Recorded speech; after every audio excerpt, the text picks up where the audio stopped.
Krishna, Hare Hare, Hare Rama, Hare Rama, Rama, Hare Hare. Continue reading from Srimad Bhagavatam, Canto 4. Which chapter did you read? 21.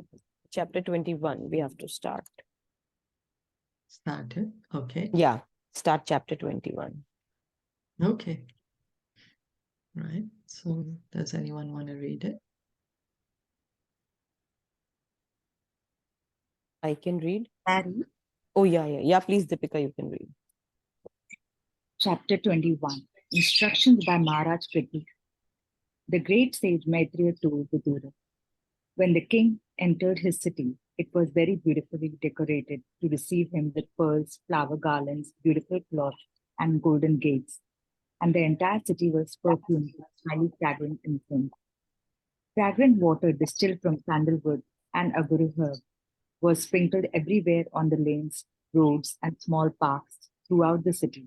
And everywhere were decorations of unbroken fruits, flowers, wetted grains, varied minerals, and lamps, all presented as auspicious paraphernalia. At the street crossings, there were bunches of fruits and flowers, as well as pillars of banana trees, betel nut branches. All these combined decorations everywhere looked very attractive. As the king entered the gate of the city, all the citizens received him with many auspicious articles, like lamps, flowers.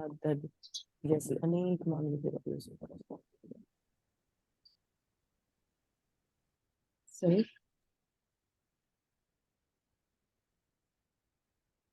The king was also received by beautiful unmarried girls whose bodies were bedecked with various ornaments, especially with earrings, which collided with one another. When the king entered the palace, conch shells and kettle drums were sounded. Priests chanted Vedic mantras, and professional reciters offered different prayers. But in spite of all this ceremony to welcome him, the king was not the least bit expected.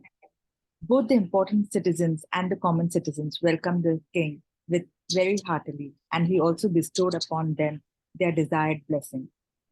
King Pṛthu was greater than the greatest soul and was therefore worshipable by everyone. He performed many glorious activities in ruling over the surface of the world and was always magnanimous. After achieving such great success and reputation, which spread throughout the universe, he at last obtained the lotus feet of the Supreme Personality of Godhead.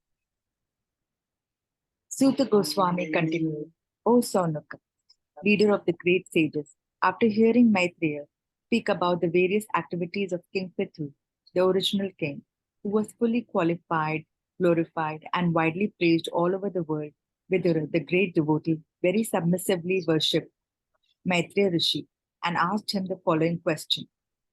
Vidura said, My dear Brahmana, Maitreya, it is very enlightening to understand that King Pṛthu was enthroned by the great sages and Brahmanas. All the demigods presented him with innumerable gifts, and he also expanded his influence upon personally receiving the strength from Lord Vishnu.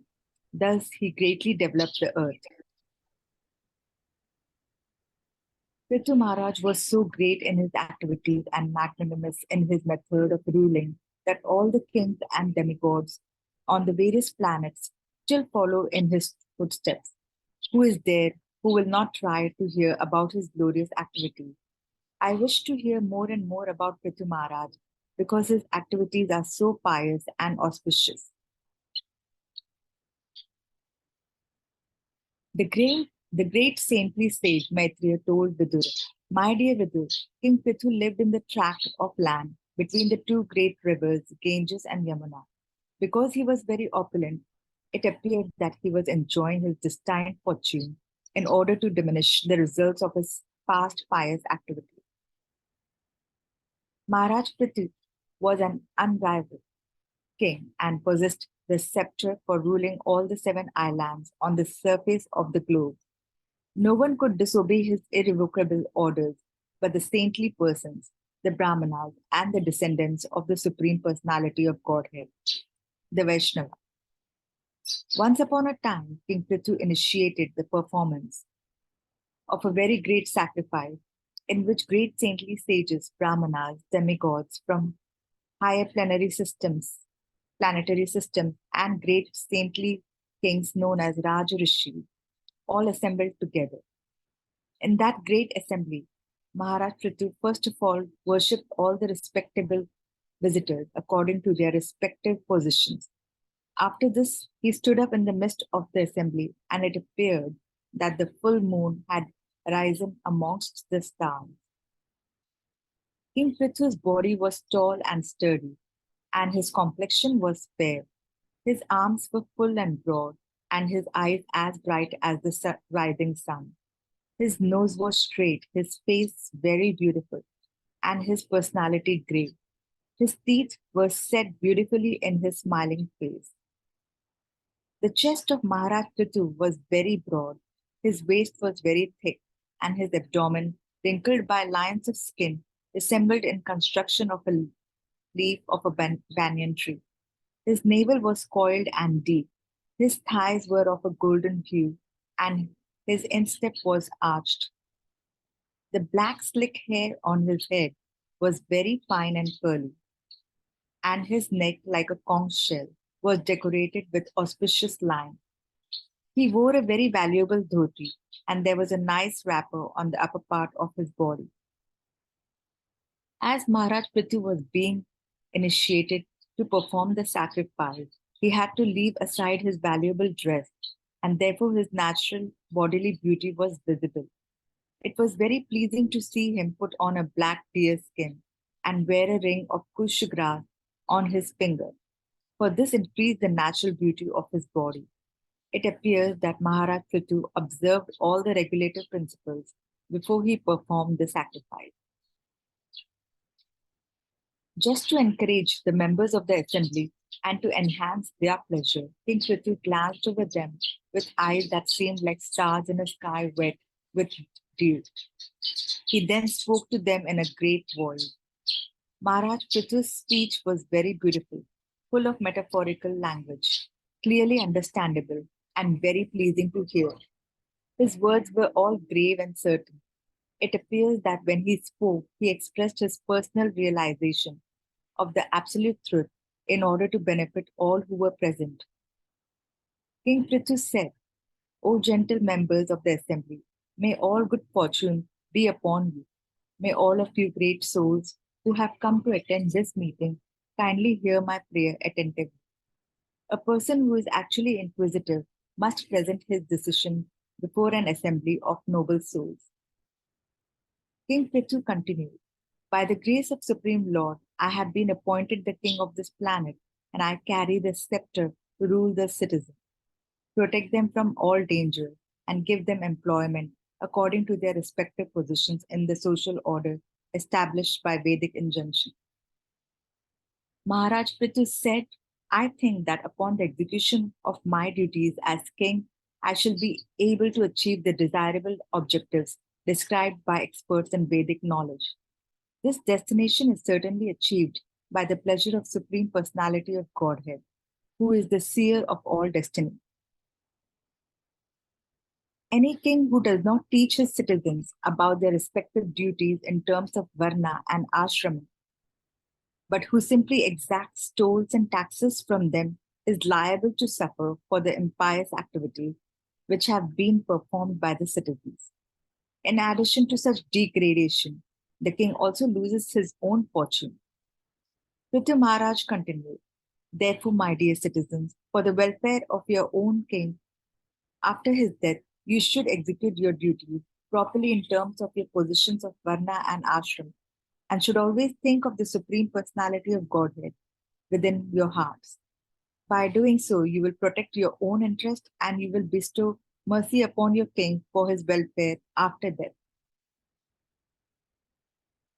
I request all the pure-hearted demigods, forefathers, and saintly persons to support my proposal, for after death, the result of an action is equally shared by its doer, its director, and its supporter. My dear respectable ladies and gentlemen, According to the authoritative statements of Shastra, there must be a supreme authority who is able to award the respective benefits of our present activity. Otherwise, why should there be persons who are unusually beautiful and powerful, both in this life and in the life after death? This is confirmed not only by the evidence of the Veda, but also by the personal behavior of great personalities like Manu, Uttanapad, Dhruva, Priyavrata, and my grandfather, Anga, as well as by many other great personalities and ordinary living entities, exemplified by Maharaj Prahlad and Bali, all of whom are theist, believing in the existence of Supreme Personality of Godhead who carries a club.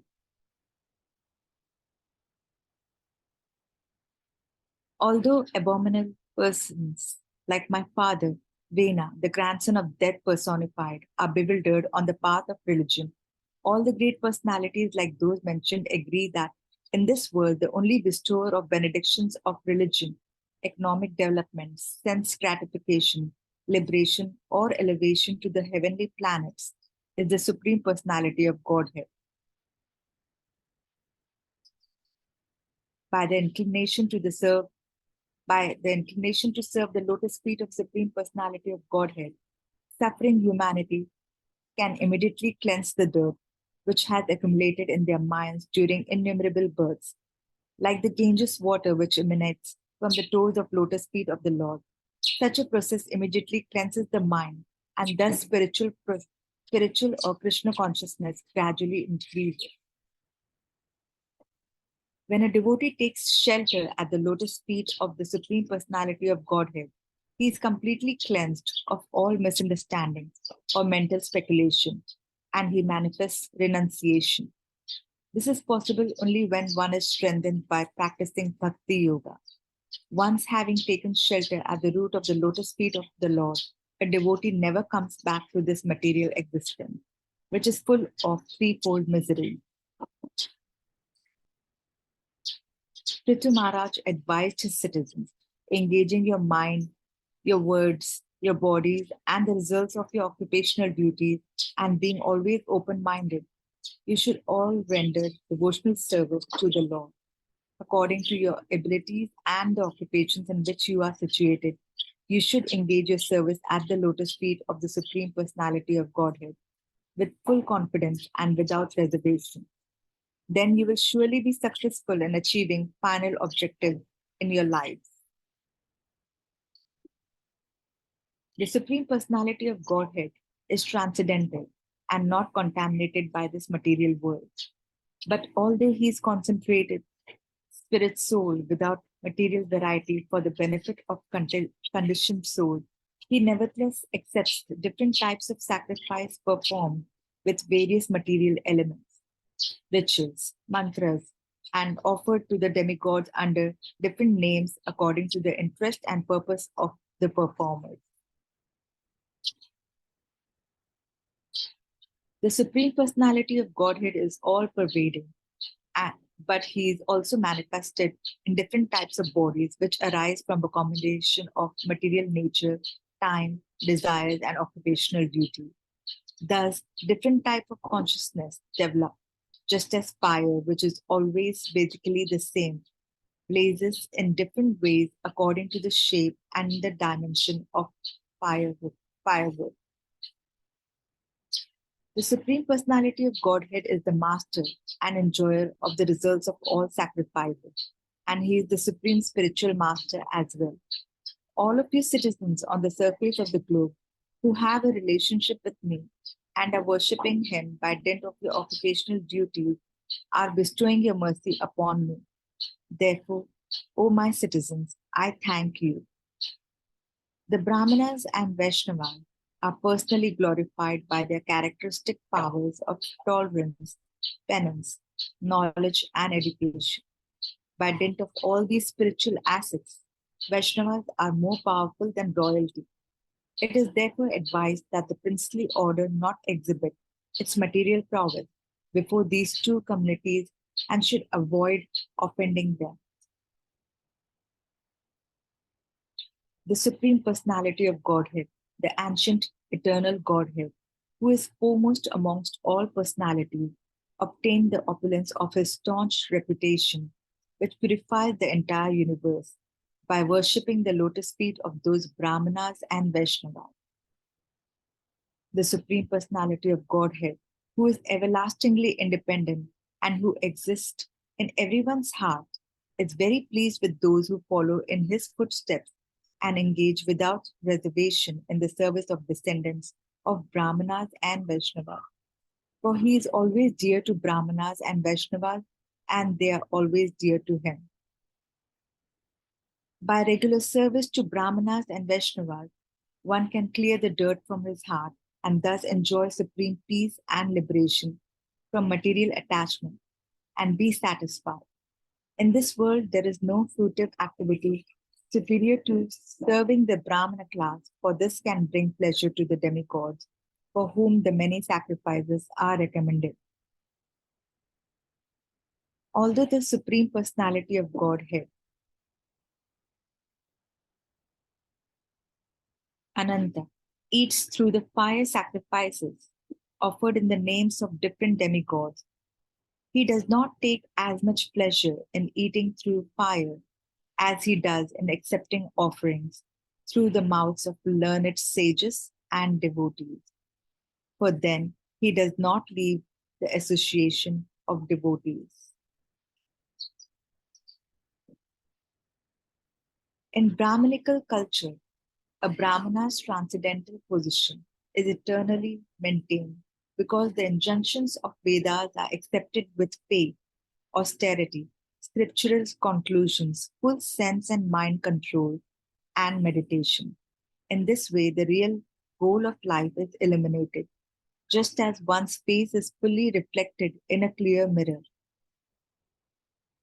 O respectable personalities present here, I beg the blessings of all of you that I may perpetually carry on my crown, the dust of the lotus feet of such Brahmanas and Vaishnava, until the end of my life. He who can carry such dust on his head is very soon relieved of all reactions which arise from sinful life, and eventually he develops all good and desirable qualities. Whoever acquires the Brahmanical qualification, whose only wealth is good behavior, who is grateful, and who takes shelter of experienced persons, gets all the opulence of the world. I therefore wish that the Supreme Personality of Godhead and his associates be pleased with the Brahmana class, with the cows, and with me.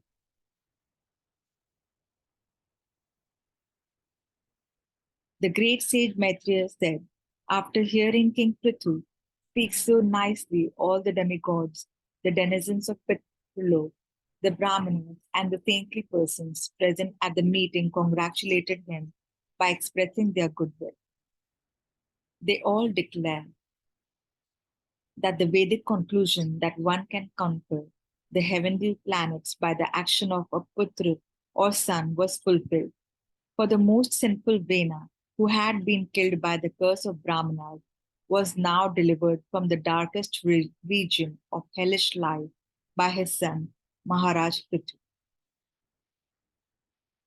Similarly, Hiranyakashipu, who by dint of his sinful activities always defied the supremacy of Supreme Personality of Godhead, entered into the darkest region of hellish life.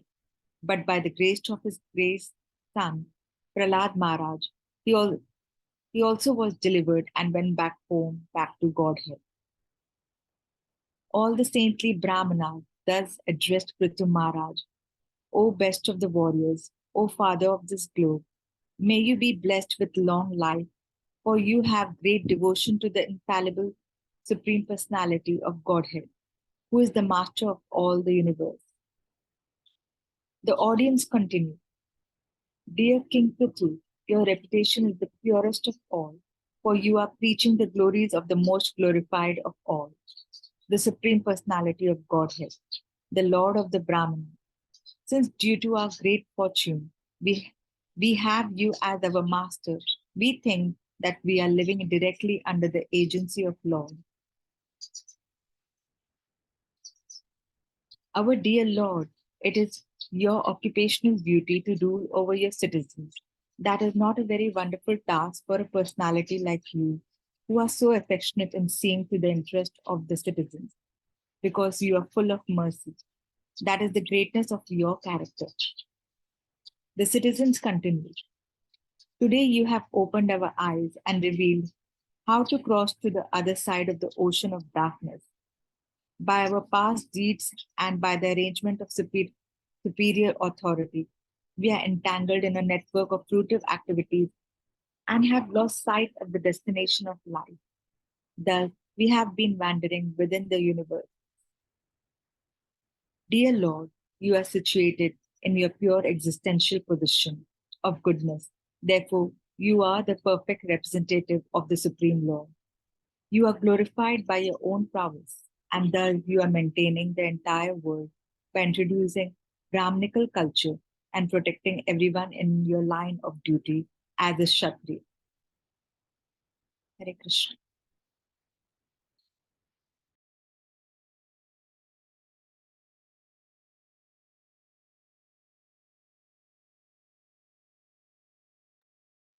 Jai.